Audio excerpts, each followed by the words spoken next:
एक राजा था, बहुत ही बुद्धिमान और दूरदर्शी। एक बार उसकी राजधानी में एक साधु आया, अहिंसा का पुजारी। जनता को उसने उपदेश देना शुरू कर दिया, हिंसा मत करो, किसी भी जीव जंतु को सताओ मत। उसके चेहरे के तेज, गहन गंभीर वाणी और शब्दों में कुछ ऐसा खींचवा था कि कुछ ही समय में सारा शहर उसका भक्त हो गया। शहर से बाहर उसने एक कुटिया बनाई और दिन रात वो श्रद्धालुओं की अपार भीड़ से घिरा रहने लगा। राजा ने भी उसे यथेष्ट सम्मान दिया, मगर जब उसने देखा कि लोगों ने साधु की संगति प्राप्त करने के लिए अपना कामकाज भी छोड़ दिया है तो उसे चिंता हुई। प्रजा ही नहीं, राजा की सारी सेना भी साधु की भक्त होकर अहिंसा का गुणगान करने लगी थी। अब किसी को कुछ काम न था, सारा शहर दिन रात साधु के उपदेश सुनता रहता। किसानों ने खेती बाड़ी छोड़ दी, व्यापारियों और कारीगरों ने भी अपना उद्योग धंधा समाप्त कर दिया। राज्य की अर्थव्यवस्था अस्त व्यस्त होने लगी। ऐसे समय में पड़ोसी देश की लालची निगाहें उस राज्य की ओर उठीं।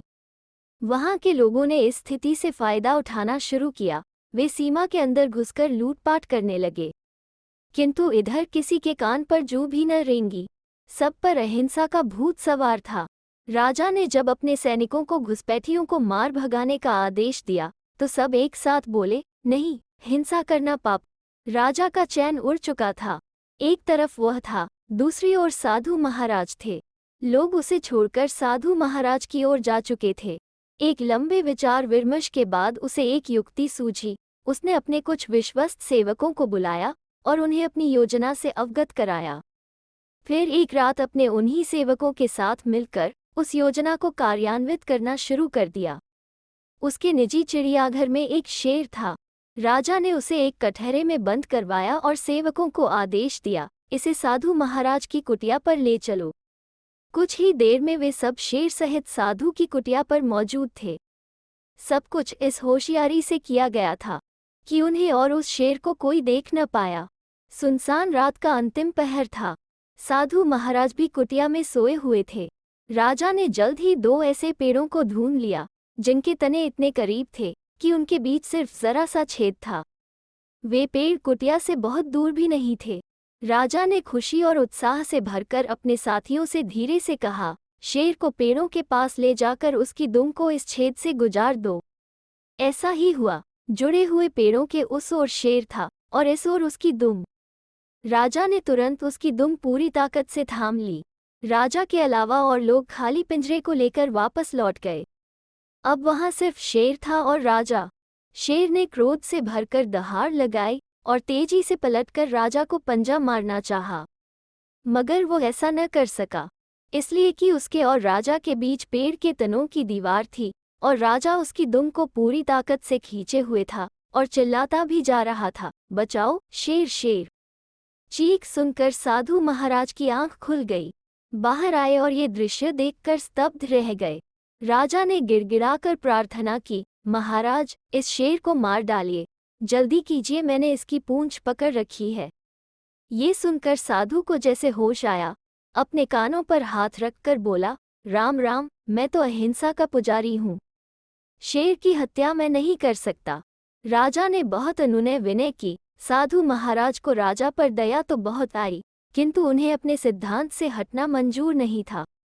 आखिर राजा ने उसे निवेदन किया, साधु महाराज, यदि आप शेर का वध नहीं कर सकते तो आकर तनिक इसकी पूंछ ही थाम लीजिए, ताकि मैं ही इसे मार डालूं। काफी सोच विचार कर साधु ने शेर की दुम थामना स्वीकार कर लिया। साधु के हाथ में दुम थमाकर राजा वहां से हट गया। शेर को मारने के बजाय वो एक जगह जाकर आराम से बैठ गया। शेर झटके पर झटका दे रहा था। उसकी दुम साधु के हाथों से फिसलती जा रही थी। अब तो वे बुरी तरह बौखलाए। वे जानते थे कि शेर यदि छूट गया तो सीधा उन्हीं पर धावा बोलेगा। महाराज, इसे तुरंत मारो। वे घबरा कर चीखे। राजा ने लापरवाही से उत्तर दिया, साधु महाराज, ये कैसे हो सकता है? आप ही ने तो कहा है कि किसी भी दशा में हिंसा करना पाप है। साधु महाराज सिटपिटा कर रह गए। थोड़ी देर बाद दूसरे भक्तगण भी वहां एकत्र होने लगे। अजीब तमाशा था। साधु महाराज की आंखों के सामने मौत नाच रही थी। जब वे शेर को मारने के लिए खूब अनुनय विनय कर चुके तो राजा ने कहा, महाराज, अब तो आपको समझ में आ गया होगा कि अपनी सुरक्षा के लिए किसी जालिम की हत्या करना पाप नहीं होता। हाँ, खूब समझ गया। साधु महाराज जल्दी से बोले और तब राजा ने आगे बढ़कर तलवार के एक ही वार से शेर को परलोक पहुंचा दिया। साधु महाराज को अनुभव हुआ कि उन्हें नया जीवन मिला है। उसी दिन से उन्होंने लोगों को समझाना शुरू कर दिया, किसी दुर्बल को मारना हिंसा है, मगर अपनी सुरक्षा के लिए किसी अत्याचारी को मारना हिंसा नहीं है। तो दोस्तों, कैसी लगी आज की कहानी? अगर अच्छी लगे तो शेयर, लाइक और चैनल को सब्सक्राइब जरूर करें। फिर मिलते हैं एक नई कहानी के साथ।